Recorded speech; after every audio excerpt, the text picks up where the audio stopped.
Okay, sorry about that. Wow, this is a lot more than I expected.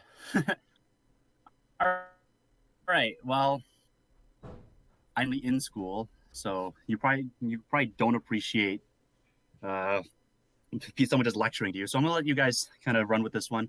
Who has questions? How do you uh how do vendors profit on 2-for-1 structure decks? How do vendors profit on 3-for-2? So buy two get one free. Yeah. For a deal that good, I'm guessing that vendor probably pays a very low price on product, which there are shops that buy so much product that they pay a ridiculous price on individually. I've heard I know of a place that pays, I think, $6 a structure deck. It really depends on each store situation. So I'm not entirely sure. Did you see this on a website or is your local store doing this? Locals did it for about a month.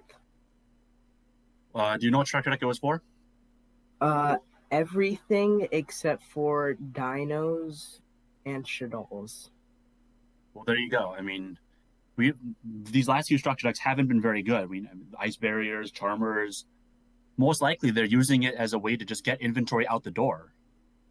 So maybe they're based on that. I'm going to guess that they're probably breaking even. They're just using it to just cut their losses and clear out their backstock. I, in my life, have collected quite a lot of bulk previously before, and I went around the business of selling the bulk, and you do the normal bulk rates and things like that. At some point, I wondered if it'd probably be smarter just to try and resell it all on eBay as like mystery packs as such, because there's so much bulk. You could probably put like 15, 20 commons plus a few like foils in a pack and just try and ship it that way. What would you think would be the smarter option? Just to put it Okay. out for the group. How many commons? Like just spitball me numbers. Like how many commons? How many hollows? Probably about 500 commons at the least, and then probably the same amount of hollows. At the time, it was. Okay. For that, well, first off, I wouldn't go as low as like making your own booster pack and trying to sell those. You'll get killed by shipping. Uh, for that quantity, you could try doing bulk lots on eBay. That is entirely plausible. Or if the quantity of bulk is that small, what I would honestly do is just hold it. And we know I guess that's one of the good parts about this game is that the cards don't rotate. So because of that, we something's going to get bought out eventually, and that's when you make your money. That's why shops buy bulk.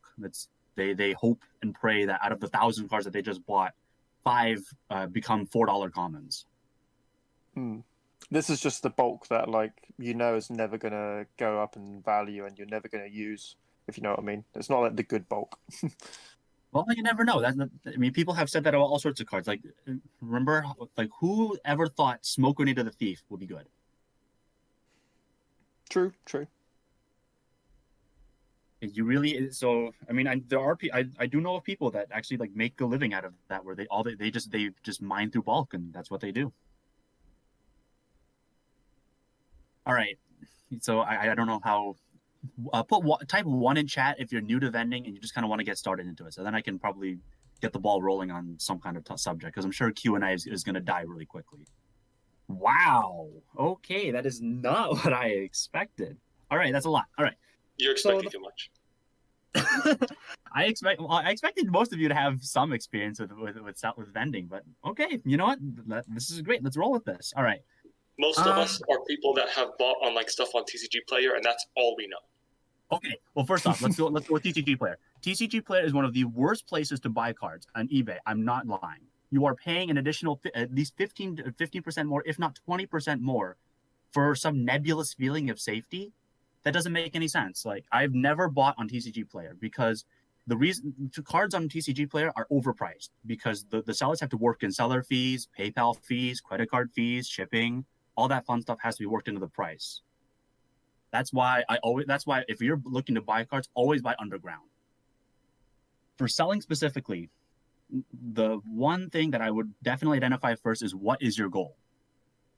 For me specifically, my goal with vending was to pay for everything that I need to pay for just through cards. So for me personally, I'm currently a college student living with my parents. That definitely helps. My main goal is to pay for school and then to pay for my Yu-Gi-Oh habit, which I do through cards. So that's definitely a very good question. So I do know people whose only goal in through selling Yu-Gi-Oh cards is just so that their hobby kind of sustains itself and they don't have to put more money into it. Let's see. For selling specifically, buy low, sell high. I'm sure you guys know about that. The one thing I will definitely say is that if you are looking to buy someone's cards because you want to make a profit, do not ever say, I have to make a profit. Never say that. I've seen so many deals where someone could have made out like a bandit, but they say that one little thing and that kills the whole deal. Because why would I ever want to sell to someone who is trying to make a profit? Then I know I'm getting taken up the ass. I guess then the next question is how much money are you willing to put into this? It really does take money to make money. So the next question is how much can you put into this? If you can only put in a couple $100, then there's a different avenue. Then that's a whole new different avenue than if you have a couple thousand put in.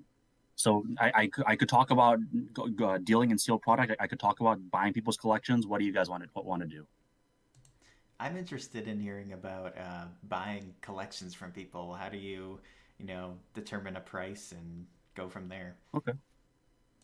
All right. Well, the one thing I will definitely say, and this is more for in-person than it was for online, because obviously if you're doing a deal through Facebook, Discord, what have you, you have access to all the information you could possibly need, right? But for in-person, what I do when I buy collections is I never, ever take out my phone. If you are in person doing a deal, the first person to take out their phone loses. Because once one person takes out their phone, the other person is going to take out their phone, and now you're going to be stuck there for 30 minutes going over each price and running your calculator. That's why when I go into an event, I know you have to know your prices. That is very important. You have to know your prices on at least a couple hundred cards. On anything meta, anything remotely playable, you better know your price on it. And you better know how much you're willing to pay. So generally, I buy collections at about 55 to 60%. That's kind of what you're trying to do. As a vendor, you do not want to be buying individual cards because then it's easier for people to know their values and then to try and juke you. That's not what you want. If you are buying someone's whole binder, I guarantee you, they do not know the value of everything in their binder. And that's where you make your money. How do sellers stop from getting scammed? Like, they ship out the cards, but then they don't get the money. Okay, let me ask you this. When you buy anything on Amazon, who pays first? I do. Okay, there you go. That's how you don't get scammed. In any deal, in any deal, no matter how you do it online, you always get paid first. That's how that's how it always works. You get paid first, and then you send out the cards. Never, if someone is trying to offer you pay on arrival, don't accept it. I've had people try to ask me that before, but I don't do it because why would I? Some online trading groups use a middleman system as well if you're very much worried about receiving fake cards, etc. If you're buying. Yes, but that's why that's why there are PayPal protections. Okay, I see Shire's got a question. Wonder if she's ever going to unmute herself. What do we do if the package never arrives, even though tracking says it's delayed as a seller? If there's issues with shipping, well, first off, I presume you would have given all the tracking information to your customer, so they know that you don't have the cards, right? Because I know that's obviously a big concern of did the seller ever even ship out my cards? And if you have the tracking number, then you can prove that you don't have the cards in your possession, and they're in the mail. So if it really is lost in the mail, then it's up to you as a seller to go and file a claim with USPS. Now, obviously, you're not going to insure every package because that would be crazy and you'd make no money. But it is the seller's responsibility to go and file a claim with USPS, go and talk to them and figure out where is my item. That is one of the responsibilities you take on as a seller. Now, I would hope that issue never comes up, but sometimes it does, sometimes it doesn't. It really depends. If it's an envelope, if it's just a standard envelope with no tracking, and they don't get it, then depending on what happens, you may have to issue a refund. This is why I don't sell anything PWE, paid with envelope. I don't do that. I mean, hopefully, if you were willing to ship it out with just an which is just a couple of bucks, and I mean, you move on. This is one of the greatest things to know as a seller. All right, you would think that that it's more advantageous for both you, the seller, and the person, your buyer, to benefit. That's not exactly true. Now, you want them to make it look like they're getting rich on paper, and they are, but you, the seller, are taking home money via cold hard cash. You want to keep them going again and again and again, especially the meta players, who always just have to keep on buying the new cards. It's a Ferris wheel. All you want them to be doing is just buying more and more. And again, they think they're benefiting, but they're really not. Because remember, as a vendor, as someone participating in this economy, we don't create anything. We really don't. We just move stuff. We're just middlemen at the end of the day, moving stuff from point A to point B. The trick is to skim as much off the top as you can. How do you sell deck cores? Okay, well, for deck cores, I presume you would, first off, you want to have the whole thing. And if you're trying to sell the deck core, you definitely want to be clear that you're moving it as a whole core, that you're not willing to break it up into individual pieces. And you calculate the price of everything. You take off the standard discount for buying on third party, which is usually about 10-15%. And then you sell it as is. And were you talking about shipping it? Yes. Okay. Well, one thing I definitely recommend is for shipping, get these things called jewelry bags. I'm gonna put a picture up in chat real fast. So one second, gonna have to take a picture of some photos. One thing I'll definitely say about selling is that people think, and this is mainly because of TCG player regulation. TCG player actually says that as a seller, you have to ship in a top loader. All the cards have to be in top loaders, not necessarily individual top loaders, but they have to be in top loaders. But that's a lot of money, especially considering top loaders really aren't cheap. When I sell, I actually never ever ship in a top loader. I don't see the point. At your local craft store, they have these things called jewelry bags, and depending on they vary in size depending on what kind of pieces they're being used to store, but the ones I want to use for cards are about 3 inches by 4 inches, and these usually hold about 20 odd cards. So I'm going to post a picture of what these kind of look like with a card for comparison. And these save so much, especially considering if you're selling a lot of cards at once. All right, I see Violet's got a question too. Let's see. Do vendors play budget decks? Are they more to invest in avoid the must-have meta cards? Most vendors don't play. They actually don't. There are some people that do. Okay, so yeah, but there's the picture of what jewelry bags look like. You can usually get them for about 150 or so for maybe $3-4. They're pretty cheap. But sorry, going back to Violet's question, most vendors don't play because when you go to an event, you're there to make money. It's almost a job. It really is. So you don't have time to be playing your rounds and keeping up with that, and then also selling at the same time. Now you can. I mean, it's definitely possible. It's incredibly difficult, which is why most vendors don't. But most vendors just don't play at all. It's quite rare to see a vendor that also plays. I personally do play, but that's mainly because I'm not one of these big vendors that does this for a living. For must-have meta cards, oftentimes as a vendor, you want to have the must-have meta cards because that's what sells. You have to have them. The question is, are you owning them? Because just because you buy, the biggest mistake that I see a lot of new vendors is that they buy all these cards and then they can't part with any of them. They want to keep them because they want to build up some cool deck. They want to play some cool strategy. When you buy cards and you're trying to make it as a vendor, you cannot think of them as your cards. They are your business's cards.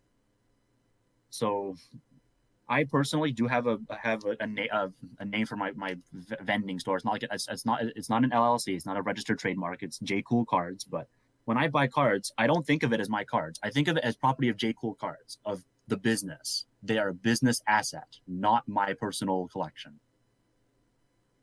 Oh, we got another question. Okay, let's see. That's number one, how do you get the meta cards for cheap?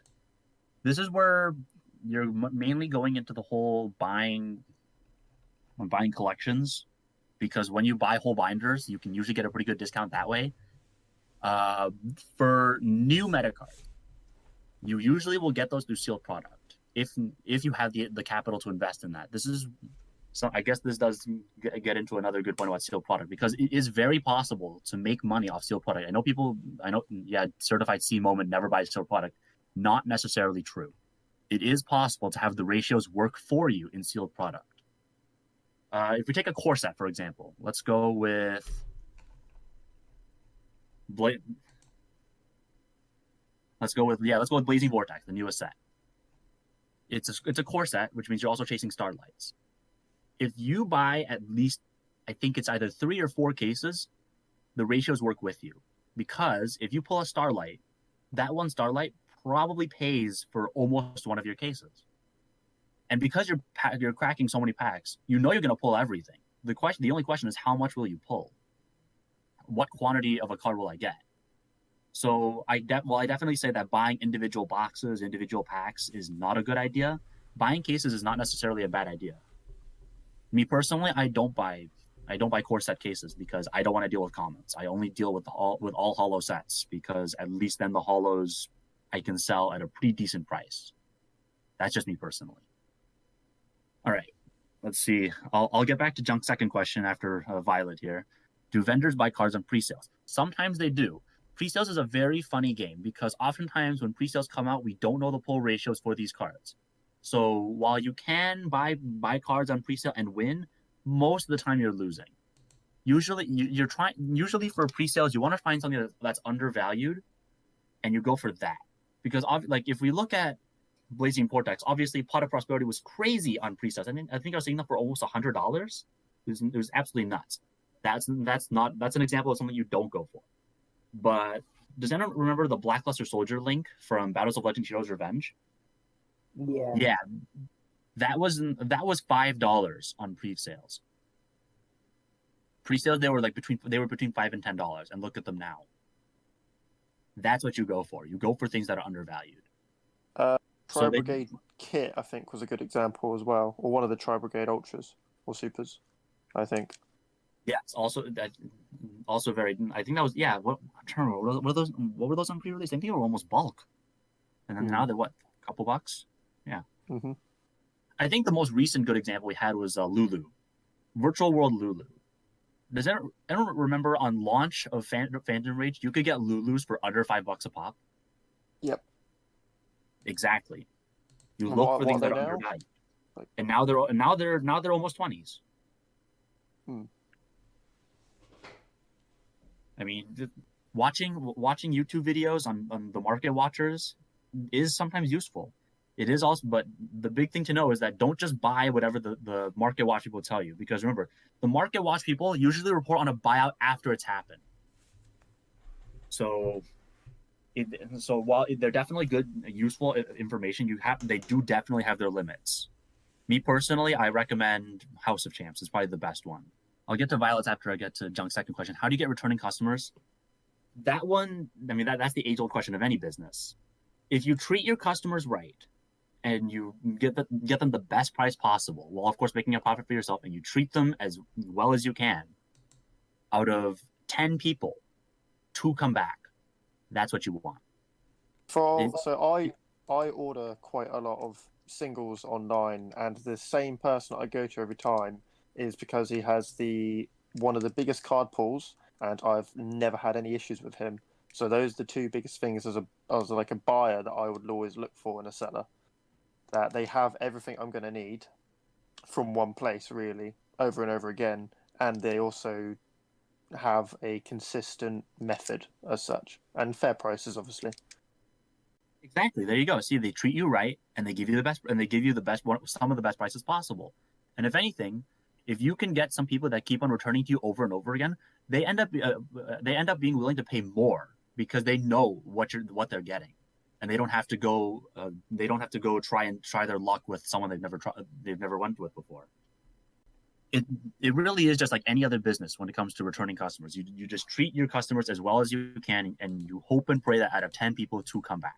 All right, let's see Violet's next question. Do you think market watch people kind of rig the market sometimes? Yes and no.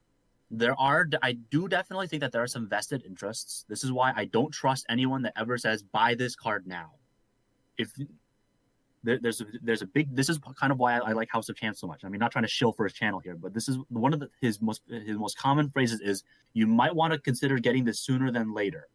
This is very different from what you hear most market watch YouTubers say, because what do most of them say? Buy this now before it goes up. Cali Effect even has a whole series on that. Now, so I mean, whether intentionally or unintentionally, they do rig the market. So you do definitely have to watch out for that. One thing I will say is that sometimes, right when a buyout has happened, within a couple hours after that buyout has happened on TCG Player, sometimes you can still find copies on eBay or Amazon even that are still below that buyout price. So if you're really into playing the buyout game, which I don't personally recommend, you can try looking into those avenues. How do you get case ratios? Sample size. Yeah, that really is it. I mean, you just look. All you have to know is for case ratios, you have to recognize who the biggest players in this game are, how much product they're opening, and then you go from there. Now, case ratios are definitely very privileged information that I don't personally always have access to. But sometimes there are ways to get that. YGL Black Market is one of the best places, and Tier 0. Those are by far some of the biggest players in this game. This is also why I like House of Chances, because he has a special deal with them. He gets the case ratios from them, and then eventually he shares them. So it is so case ratios are definitely very privileged information, and even if you do have it, sometimes it's useful, sometimes it's not.